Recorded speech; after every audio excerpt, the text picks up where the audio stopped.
we are now just 2 days away from the launch of Formula 1 2020. Practice 1 and Practice 2 on Friday. We might get a few bits and bobs tomorrow, and we're still unclear whether there's going to be any kind of press conferences on Thursday. However, this weekend does not just see the return of Formula 1, but also Formula 2 and Formula 3. And whilst I will not be covering Formula 3 on the channel this year, I will be covering Formula 2. It's something I've toyed with in the past, and this year I want to add it to my preview for the weekend videos, end of qualifying and end of Formula 1 race videos, sprinkle in what's happened over the course of the day with Formula 2, to give people a bit of an insight on what's going on in the lower categories and drivers working their way up to Formula 1. It's not going to be anything crazy, it's not going to be their own separate video, but just enough to keep the casual fans interested and to give you an idea of who is going to be Formula 1's next big superstar. However, I am aware that a lot of people don't necessarily take much interest in Formula 2 and also don't know a lot about Formula 2. So, in today's video, I'm going to be going through all 22 drivers, all 11 teams in brief detail, nothing too crazy. Along the way, explaining a little bit about Formula 2 and a few predictions for the season ahead. So, if you want to keep up to date with all Formula 1 2020 news reviews, Formula 2 and Formula E, feel free to subscribe. A whopping 72% of you are not subscribing, so if you do enjoy it, it is very much appreciated. Let's crack on then with Formula 2, and we'll start off with the basics. It follows Formula 1, and as you'll see in the preview tomorrow, it's very, very easy to watch Formula 2 if you've got some kind of way of watching Formula 1. Qualifying takes place on a Friday and will be the first competitive session we will see when we return to racing, obviously before Formula 1 qualifying. On Saturday, we have the feature race, and that takes place after Formula 1 qualifying. An hour plus 1 lap, 1 pit stop required, point system the same as Formula 1. On the Sunday, we then have the sprint race, and the grid for the sprint race is determined from the result of the feature race. However, the top 8 are flipped around. So if you finish 8th in the feature race, you'll start on pole for the sprint race. And if you win the feature race, you'll start in 8th for the sprint race. So if you finish 9th in the feature race, sadly for you and everyone behind you, you will start the sprint race where you finish. So crashing in Formula 2 on a Saturday has huge implications for the entire weekend. This race is only half an hour long. No mandatory pit stops, but sometimes, as we've seen in the past, a pit stop can work wonders, and fresh rubber at circuits like Bahrain sometimes can make the difference. Charles Leclerc in 2017, a historic win, doing a one-stop in a sprint race. If you haven't seen it, would very much recommend. The race itself is always anyone's guess. The cars in Formula 2 are as close as you're pretty much going to get to a spec series. They're as close as you're going to get to identical cars. The teams, of course, are a little bit different, and traditionally there are some teams that do better than others thanks to their history and experience within Formula 2 and having more engineers and more experienced and technically gifted engineers than other teams. But that's not to say that any team is capable of getting on the podium, because certainly they are. But it is one of those series where experience really does show, but also it's a perfect platform for young talented drivers like the likes of Charles Leclerc, George Russell, Lando Norris in their rookie seasons to really excel. But sometimes it takes a couple more seasons. Last year's champion De Vries was in his 3rd season. Alex Albon did struggle in his first year of Formula 2, but second year was much, much better. And Nicholas Latifi is a bit of a veteran of Formula 2 now, but has finally got his move up to Formula 1 after finishing 2nd last season. That's your brief guide of Formula 2. It follows the exact same calendar as Formula 1 this year. So the 8 races that we have for Formula 1, we would go to the exact same races in Formula 2. To Austria, Hungary, to Britain, Spain, Belgium, Italy. And we may see more later on, but again, nothing is confirmed as of yet. Shall we get on to the good bits? Shall we get on to the teams and drivers? And the order I'm going to do this is in the order of the Teams Championship from last year. So starting off with Dams and finishing off with our brand new team, High Tech GP. But again, it doesn't really matter what car you're in. Talented drivers will rise to the top. Dams smashed it last year. Nicholas Latifi was their main driver, their star in their car, but they had Sergio Sette Camara, who was very, very close behind and challenged for third place overall. Didn't quite make it. Both of those drivers will not be driving in Formula 2 this year. In their place is Sean Gelael, a far experienced, or more experienced than you'd expect driver in Formula 2. He's a bit of a dinosaur in terms of Formula 2 terms. You could argue he's a bit of a pay driver. Is a driver that's never really tasted real success in Formula 2 and isn't a driver I'm looking at to potentially win the title this year, but usually runs a KFC-inspired bucket helmet. It's probably the thing I love most about Sean Gelael, bless him, and he seems a lovely guy as well. He's always funny in press conferences, but alongside him is a driver who could be fighting for the title, Dan Ticktum, former Red Bull young driver. A controversial young man, but a very, very quick young man, and I think he will be the star in that Dams car this year. Keep an eye out him, certainly for the rookie title, and overall, I think could spring a real surprise. But he's going to have to get a good start in Austria this weekend. Next team up, UNI Virtuosi. Last year, second in the standings. Last year had a very underrated driver lineup that ended performing so well over the season. Their team lead this year, Guan Yu Zhou, Rookie of the Year last season. What a season he had. Pole position in Silverstone, multiple podiums, and so unexpected as well. And I think that kind of reminds you that you don't always have to have the best junior career before Formula 2 to then be able to excel in Formula 2. And actually, he's a driver that I think this year could be gunning for the title, would be the first ever Chinese driver to make it into Formula 1 if he did make the step up, but he is part of the Renault Young Driver programme, and with them having a seat available, if he can win the title, surely he'll have to be put into that Renault F1 seat.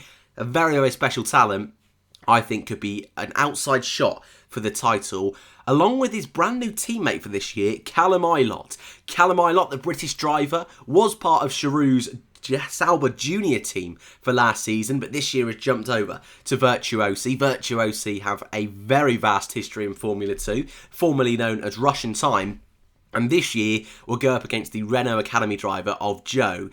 Ilott is a Ferrari young driver, and actually last season finished 11th in the standings, one outside the top 10, however, was the highest placed Ferrari young driver, beating out the likes of Giuliano Alesi and also Mick Schumacher, very close between Ilott and Schumacher. Ilott himself got a pole position in Monza and also a couple of podiums sprinkled through the season, and will have to have a big step up this year if he wants to fight for the title. But like his teammate, I don't think it's outside the realms of possibility.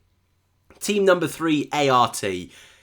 Drivers' champions in the last 2 years, George Russell in 2018, and last year Nick de Vries have an all-rookie lineup this year. Marcus Armstrong, who finished second last year in Formula 3, will make his debut.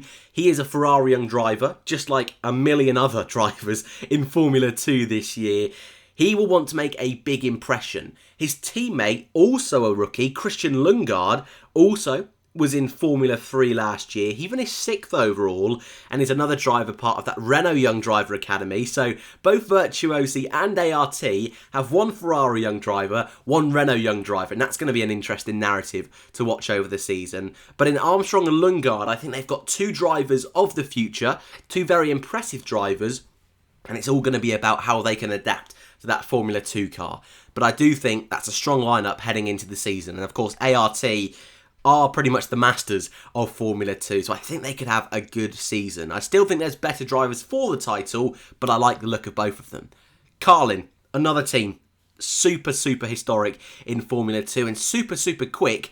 Last year, had a bit of a mixed bag of a season. Louis Delatraz and Nobuharu Matsushita, both experienced drivers you would have expected to fight for the title, but it didn't quite amount to a real title challenge for either of them.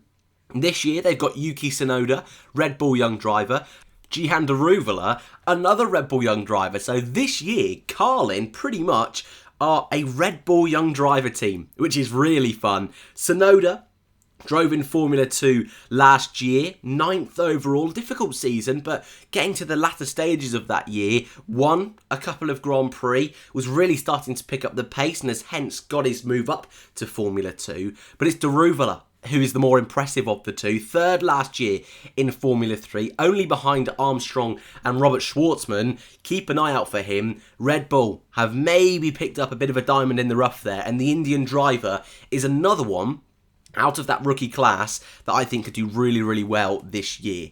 Campos has a driver I think a lot of you will know and love. Jack Aitken returns to Formula 2 for the third season in a row and has to be fighting for the title this year if he wants to ever jump up to Formula 1. Is part of the Williams young driver setup now, as previously part of the Renault young driver, but has jumped to Williams this season. He's got to be one of the favourites to win it. A big step up last year, finishing 5th overall. But he has to be fighting for the title in 2020, and I think he's got the ability to do so. Alongside him, Gultherm Samaya. Now, this is a driver very left of field to get a seat in Formula 2, and could be a bit of a similar story to Mahavir Raghunathan from last season. Fingers crossed for him, it's not quite that bad. But Samaya, his junior career is quite sparse.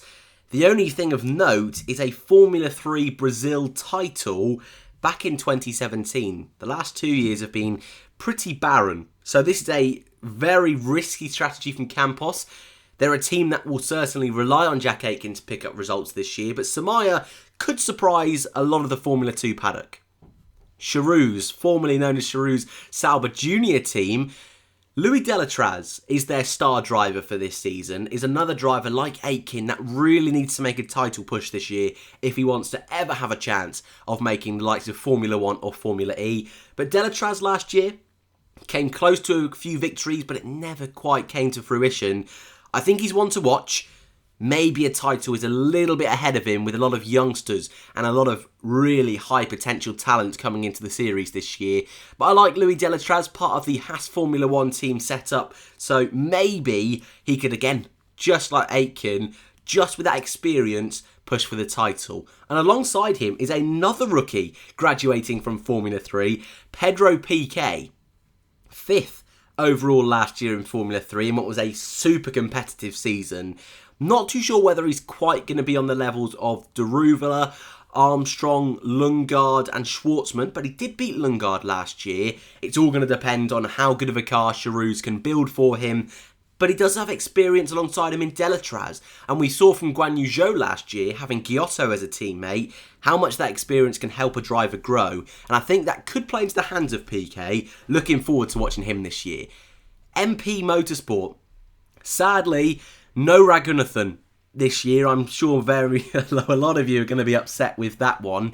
But they have brought back Nobuharu Matsushita. He's another driver that really has to go for the title this year. I think he's certainly a driver capable of winning races. Is MP Motorsport capable of winning races, though? That is the big question. But Matsushita was part of that Honda driver setup a couple of years ago, and he's another one that potentially could wiggle his way into a Toro Rosso or AlphaTauri seat if things go his way this year, but unlikely. Felipe Drugovich is his teammate. The Brazilian is a little bit underprepared, I think is a good way of putting it, for Formula 2. Finished 16th overall last year in Formula 3. I question a little bit how quick he's going to be this year. But again, it could be a bit of the Guan Yu Zhou effect. Jump up and impress straight away. So we don't want to judge just yet. But I think Matsushita will be the main man for MP Motorsport this year. No Arden this year. Instead, they're replaced by HWA Race Lab. Of course, Mercedes ties with this team. They're in Formula 3 and last season were also in Formula E. They've got a very spicy lineup indeed. Artem Markelov returns once again to Formula 2. Is going to be a fantastic team leader for them. Did a couple of races at the end of last season for Arden.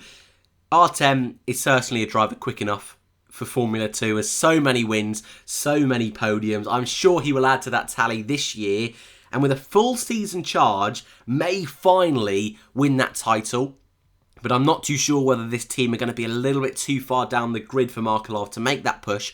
He's alongside Ferrari junior Giuliano Alesi, who himself struggled last year in Formula 2. 15th overall for him.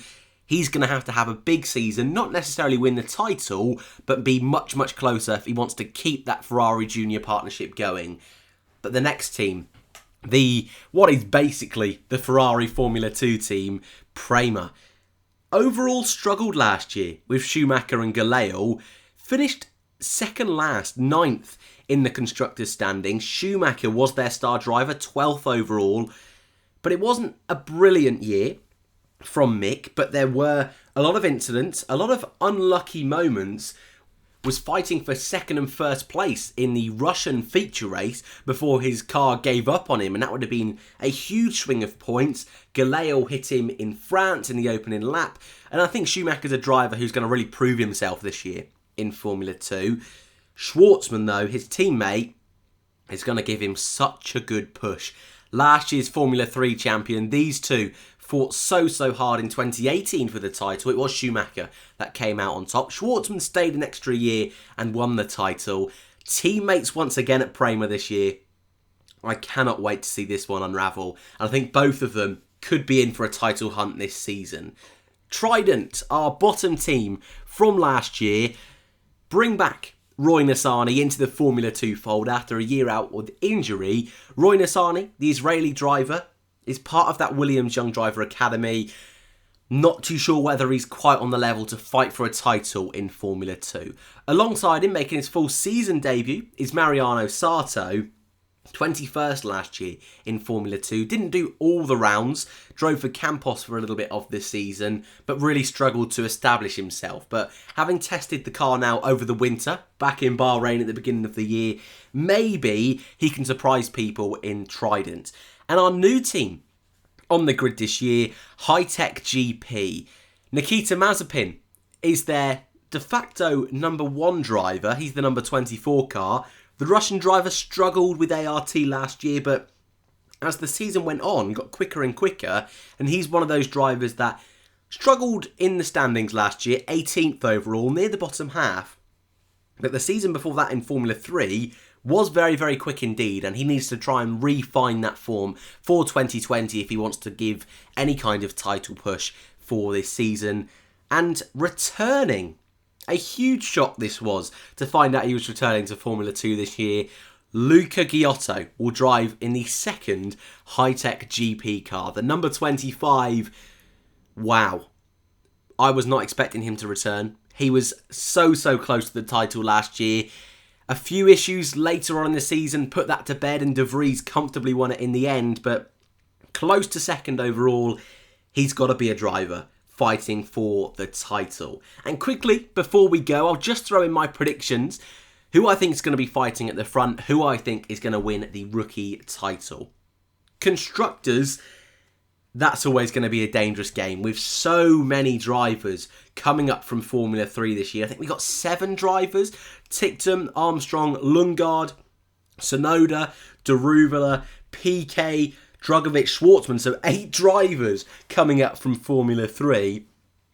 All of them could do something special, but I think it was going to be between Schwartzman and Ticktum that are going to be fighting for that rookie title. And I think both of them could be in the mix for the overall title. I'd also throw Schumacher, Eilert, Guan Yu Zhou into the mix of, I suppose, less experienced drivers, but that could also fight for the title. And I think the likes of Aitken, Giotto, Masushita, maybe even we could throw in Delatraz, all need to push as well.